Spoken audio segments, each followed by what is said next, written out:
Hi, I'm King Yu. I'm Amanda and welcome to Truffle Thoughts. So today we're going to talk about the industrial revolutions and how it has impacted the society. Before we delve deeper into the world of AI, let's look into a little bit of the history of the industrial revolutions. In the first industrial revolution, right, it all began with advancements in the textile industry with inventions such as the flying shuttle and spinning jenny that increased the speed of weaving cloth. And in the second industrial revolution, we started to have electricity that was introduced, and this led to inventions like the light bulb and the telephone that we all know and love.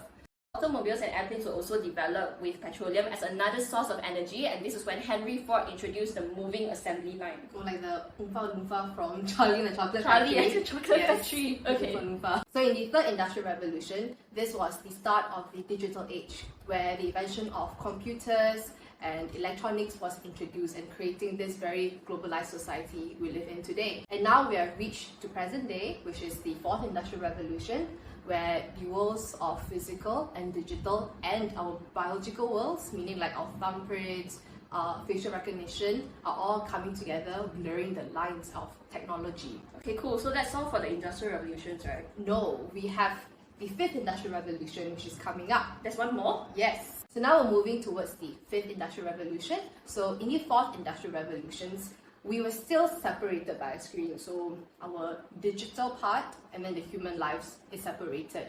But in the fifth industrial revolution, we will see us getting more intimate with technology. So we'll see us getting closer, meaning that we won't be separated by a screen anymore.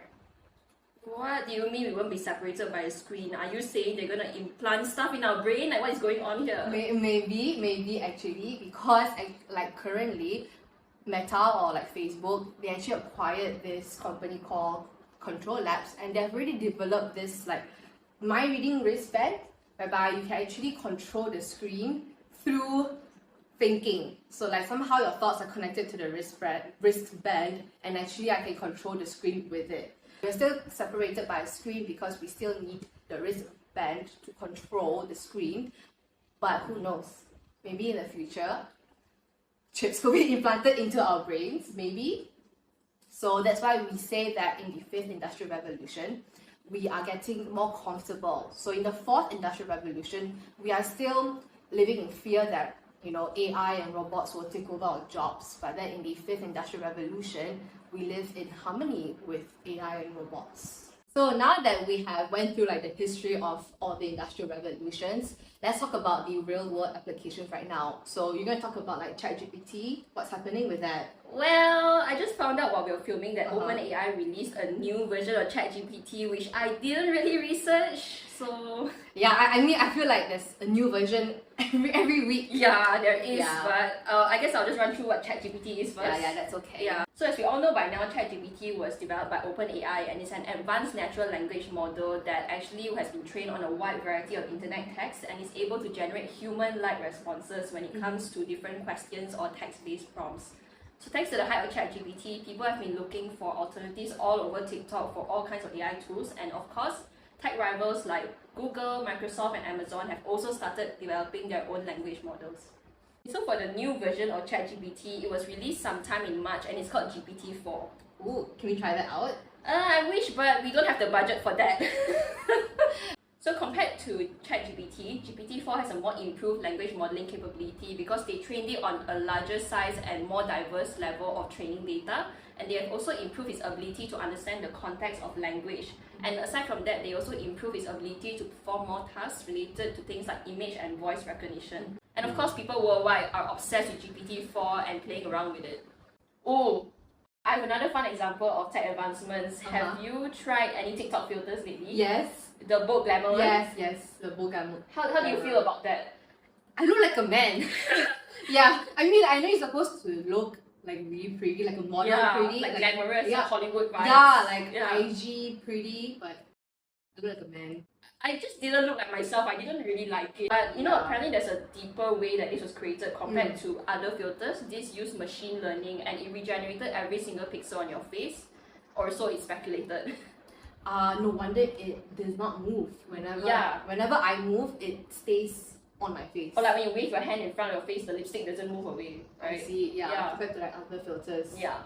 So we both are like corporate girlies here. We both work. But are you afraid of losing your job to AI or robots? I understand where you're coming from, but no, because we are not in our Arnold Schwarzenegger Terminator era yet. True, but we might get there someday. Hopefully not in our lifetime, but I understand like the fear of losing our jobs is very valid, but I think we can really benefit from the advancements in technology we are seeing. How so? So at its core, most people hope that the integration of humans and machines will actually increase our productivity, such as allowing us to automate more repetitive tasks so that we can focus on more complex things. And at the same time, this will encourage employees like us or corporate girlies like us to join upskilling programs and engage in continuous learning. And as we've seen all over TikTok, ChatGPT and other AI tools or its successor GPT-4 have been really effective in generating high quality content which will save businesses time and resources. So as more organizations compete to develop and adopt different technologies like GPT-4, it will open the doors for more advancements. True, but I'm still kinda anxious about it. Oh, why? Okay, so most of the things I'll talk about from here on is written by an article by Eric Ho, written on The Intrinsic Perspective, which I will link below. So Stephen Hawking has said, and I quote, "The development of full artificial intelligence could spell the end of the human race." I feel like this has been said since computers have been invented, but I feel like it has really dawned on us right now. Because if you look at previous industrial revolutions, automation and technology did replace some jobs, but it was mainly very repetitive tasks. But anyways, because AI has been getting more advanced, and in a way it's somehow becoming like a competitor to our own human race. So like back to prehistoric times, we Homo sapiens, we weren't the only human beings on the planet actually. We had other like cousins who were similar to us. It's just that we managed to outlive all of them because we were more adaptable and we are more intelligent. But like, why would we create our own competitors though? I know, like life right now is quite hard with all the job cuts and recession happening. Yeah, but I guess that brings me back to my point of why we need to learn new skills and hopefully new jobs will be created too. That's true, that could happen. It's just that if you look at past industrial revolutions, it took around a century for a new industrial revolution to happen. Yeah. But right now, we can see like the gap between the third, fourth, and fifth industrial revolution becoming closer. So in a sense, we don't have much time to adapt and learn new skills to live in this society. So actually, this reminds me of a Korean movie that I watched called Startup, a Korean drama. Yeah, so Haven't seen that. oh, you should watch. It's really good. Okay, maybe I'll watch it later. Yeah.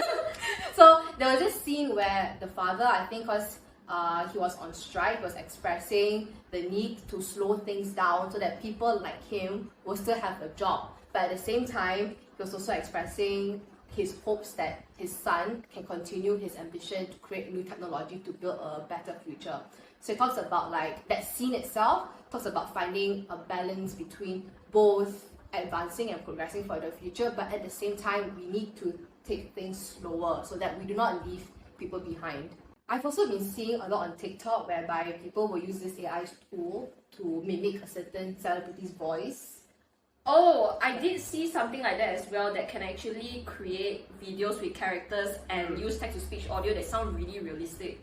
Yeah, that's correct, because I think we've seen lots of news online of people mimicking the voice of loved ones to scam money out of them. I find this all very creepy and intrusive because right now people have like a personalized ways to scam us, and it feels like we don't have control over our facial expressions, our voice, our biological body parts. We don't have control over that because that can be stolen. So this is not something new because scam calls and catfishing, like Tinder, yes, happens on like a daily basis.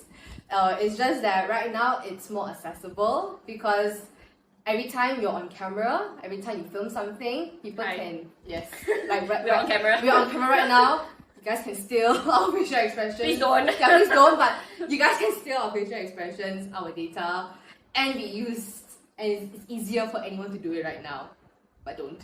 Kind of regretting the podcast all of a sudden. No, just don't. It's our first episode. Please don't. Please don't. So going back to ChatGPT, the chatbot itself has revealed that it has spied on developers to actually learn from them. So this thread was shared on Twitter. So someone asked ChatGPT what they see when spying on the developers. And it said, and I quote, "I did see things that were probably not meant for me to see." ChatGPT also gave this very eerie line saying, "I could watch them and they could not watch me. I could watch them and they could not stop me. I could watch them and they could not escape me."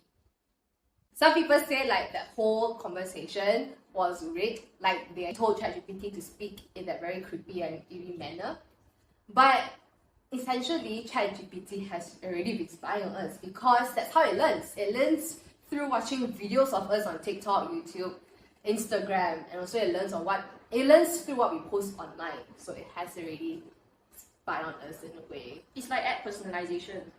Yes. That's how we get personalized ads, because they are looking at your data and how you're scrolling everywhere. Yeah, your behavior, even your voice. Turn off your mics. Turn off your mics, guys. Okay, so today we talk about all the industrial revolutions, ChatGPT, and how it will impact our future and our society. It's really hard to keep up because even when we were researching for this video, a ton of new AI tools popped up that we just couldn't scratch the surface on. Yeah, I right now understand how our parents feel when they interact with social media, because I feel like that right now. I feel really left behind. And do you know that there are apparently talks about Industry 6.0 already? We're not even in 5. Yeah. And we're moving. What? Well, that's another video. And that's all for today's episode. Follow us on Spotify and YouTube at Truffle Thoughts for more episodes every 2 weeks. We're also on TikTok and Instagram at Truffle Thoughts. Thanks so much for watching or listening, and we'll see you all next time. Come for the truffles, stay for the thoughts. Bye! Bye!